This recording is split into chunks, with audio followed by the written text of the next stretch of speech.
doubles and coffee. Let me bring some clarity for you all who require clarity. Close your eyes. Close them. You are a law-abiding citizen for 49 years. You have 3 children, 2 grandchildren, and your mother is still alive. Unfortunately, your daddy passed away. But you all live in a house that you've worked hard for all your life. You've had about 5 different businesses, 4 have failed and just 1 has been successful. Your family is close-knit. You bring home some pay for your workers, and you're at home waiting for the workers to come to pay them for the fortnight. And 3 bandits with evil intent who've gotten their hands on automatic weapons, 9mm, rifle and a Uzi, have been monitoring your business, and they want to take what you have, and they want to take the money that you brought home for your workers. They follow you up, they've been casing you and following you for a while to figure out your movements. They got some intel from inside your business. Your son is washing down the car. Your 2 daughters are inside. 1 is studying for CAPE. Your mother is upstairs rocking on a chair with a fan blowing on her. Your wife is in the kitchen making a beef pilau, a big pot for the entire family.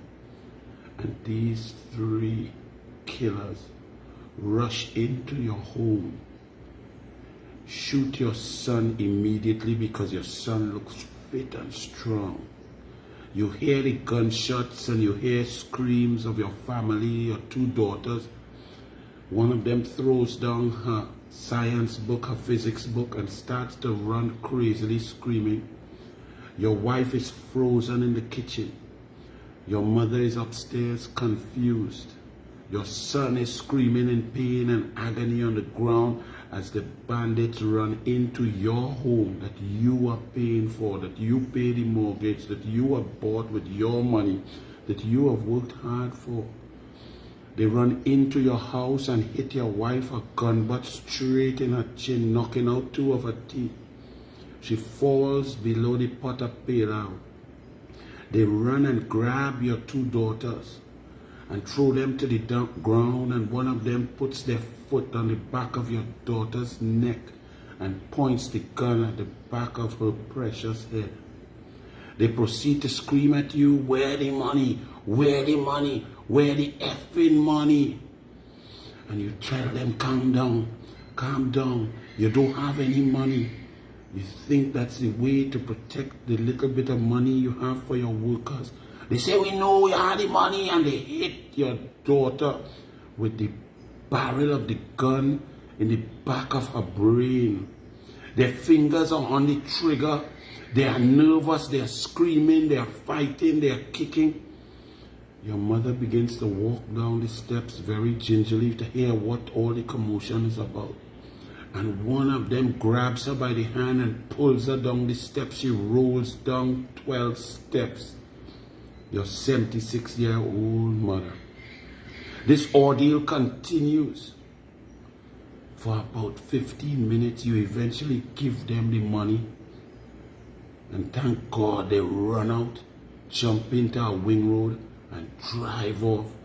You then have to run to your son. You call the ambulance, you call the police. Your son is bleeding out. You're putting pressure on your son's wound in his gut. Your daughters are screaming and crying. Everybody is traumatized. The police eventually come, and then a nightmare begins. The men have escaped.